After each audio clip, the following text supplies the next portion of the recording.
ప్రపంచవ్యాప్తంగా జరిగేటువంటి అతి పెద్ద పండుగ ఏదైనా ఉంది అంటే అది క్రిస్మస్ అనేటువంటి విషయాన్ని ఈ సందర్భంగా మనం గుర్తుపెట్టుకోవాలి.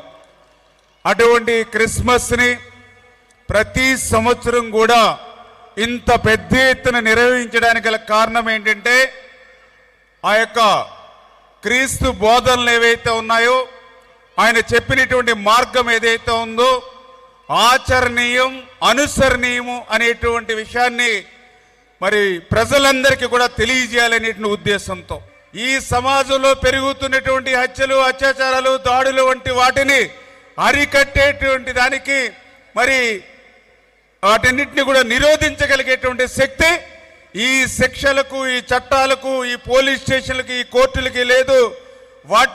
వాటిని నిరోధించగలిగేటువంటి శక్తి ఆ యేసు క్రీస్తు బోధనలకు మాత్రం ఉంది అనేటువంటి విషయాన్ని సందర్భంగా గుర్తుపెట్టుకోవాలి.